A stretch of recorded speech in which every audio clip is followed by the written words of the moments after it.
क्षेत्र में 2017 का चुनाव हुआ जी, तो हमारे क्षेत्र में विधानसभा का चुनाव लड़ने के लिए राम बहादुर रावत जी, जो कि एक रिटायर्ड आईएएस थे जी, वो हमारे क्षेत्र में आए और उनका मुझे पूरा सहयोग मिला। बहन जी को आज की धरातल की स्थिति को जानना चाहिए जी, क्योंकि आज के समय में हर युवा जो राजनीतिक क्षेत्र से जुड़ा है जी, वो चाहता है अपने नेता से मिलना। बिल्कुल, और मायावती जी से मिलना इतना आसान नहीं है।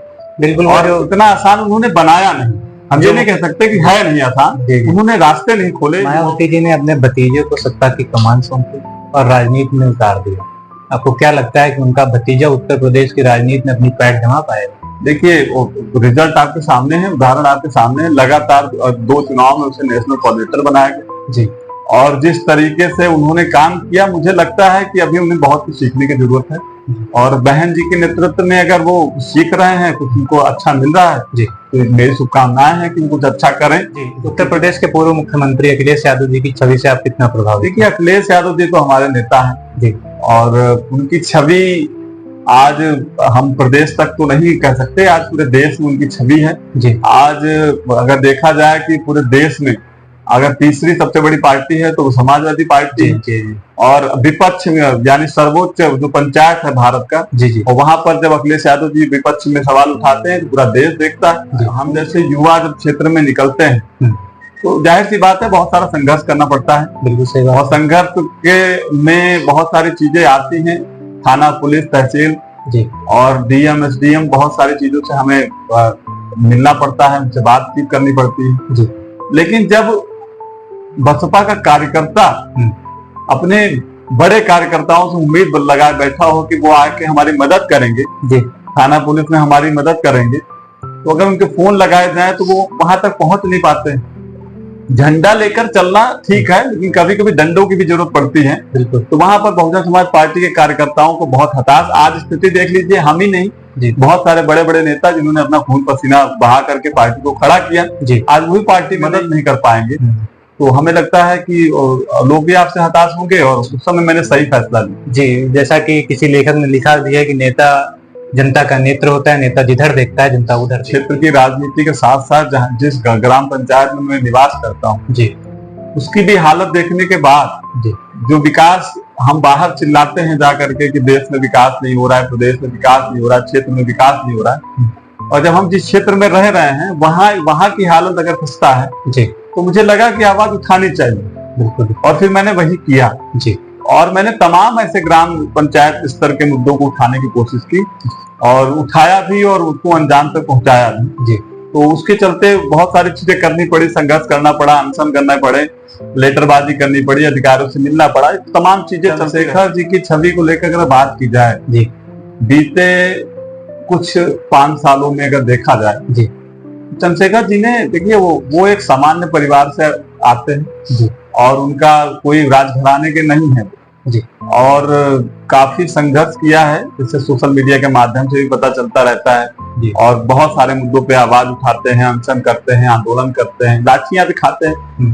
तो उन्होंने धीरे धीरे करके तो आज ये मुकाम हासिल किया है। आज सर्वोच्च पंचायत में पहुंच करके आज विपक्ष का जो है, विपक्ष की भूमिका में आवाज उठा रहे हैं। बहुत बड़ी उनके प्रति जो है, यही कहूंगा कि उभरते हुए नेता है, और इनका भविष्य उज्जवल है। आज उत्तर प्रदेश का युवा बदहाल है, किसान बदहाल है, और सड़कों पर जिस प्रकार से लोगों की जो है जाने जा रही हैं आवारा पशुओं की वजह से, और भी बहुत सारे ऐसे तमाम मुद्दे हैं विकास के क्षेत्र में। उनको आज 10 साल होने को है, अभी कुछ ऐसा बड़ा काम। अच्छा शैलेंद्र जी, एक सवाल और है कि योगी जी ने कोई तो ऐसा एक काम किया होगा जिससे आप संतुष्ट हैं? हाँ? या सामान्य जनता संतुष्ट? बहुत सारे ऐसे काम किए हैं, सामान्य जनता संतुष्ट है उनके काम से, कि उन्होंने जो है, जो भी हमारे जो है परीक्षाएं होती हैं, उनमें परीक्षाओं में पर्चा लीक हो जाता है, लोग संतुष्ट हैं।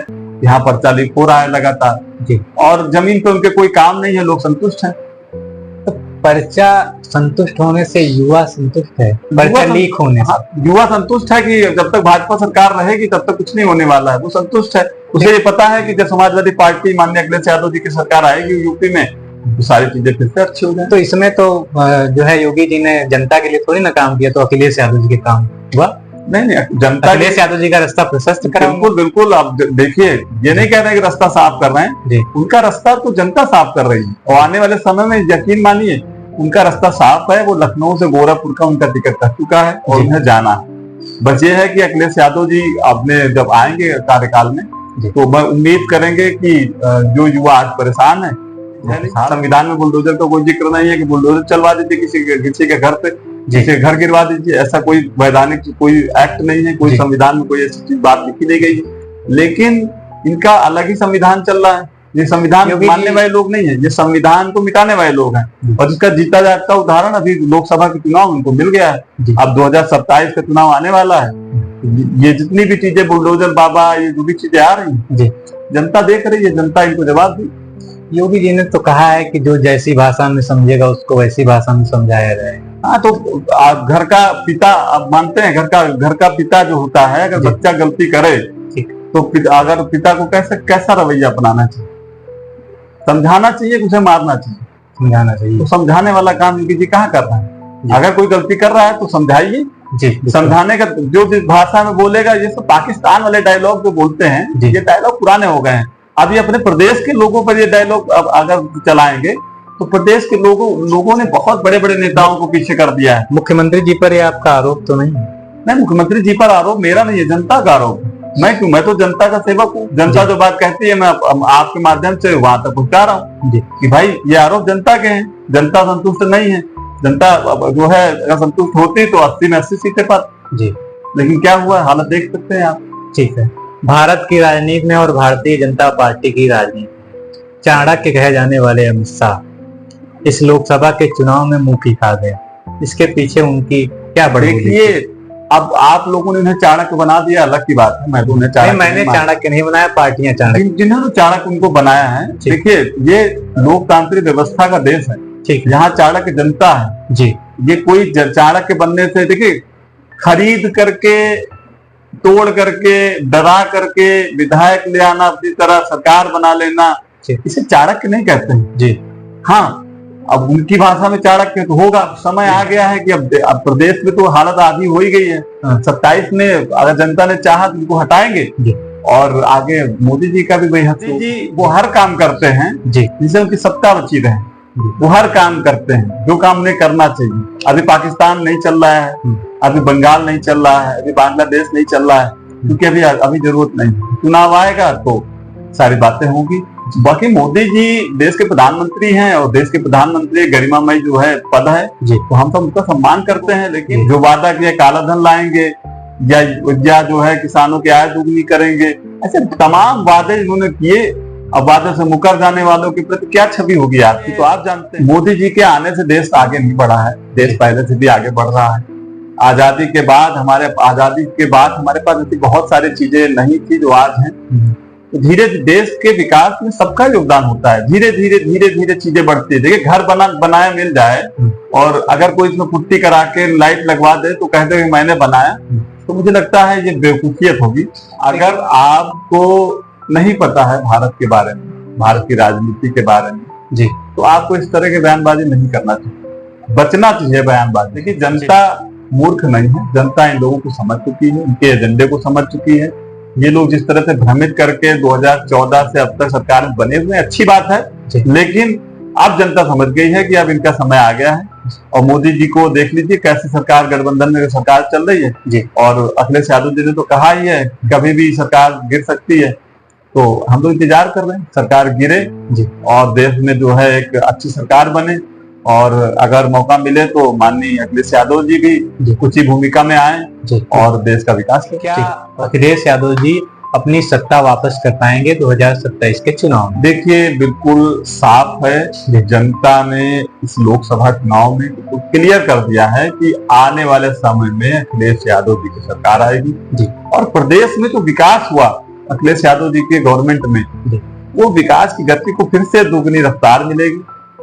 प्रदेश में एक्सप्रेस वे, खेल के मैदान, ऐसी तमाम ऐसी योजनाएं जिनसे लोगों को आज भी लाभ मिल रहा है। कहने के लिए हम लोगों के पास इतना कुछ है जी, वो चीजें और बढ़ेंगी। और बिल्कुल क्लियर है, अब तो लोगों ने भी कहना शुरू कर दिया है कि अगली बार अखिलेश जी यानी सपा सरकार आने वाली। पढ़ाई करने के बाद अपने घर की व्यवस्थाओं को किस प्रकार से मजबूती दे करके ले करके वहां से निकलता है, और फिर वो चाहता क्या है, सरकार से यही चाहता है ना कि तो रोजगार मिले। लेकिन जब वो रोजगार के लिए लाइन लगा करके फॉर्म भरता है और फिर सड़कों पे परिवहन से धक्के खा खा कर पहुंचता है पेपर देने, और बाद में पता चलता है पेपर लीक हो गया, तो वो युवा हताश तो होगा ही, और हताश होना उसका बनता है।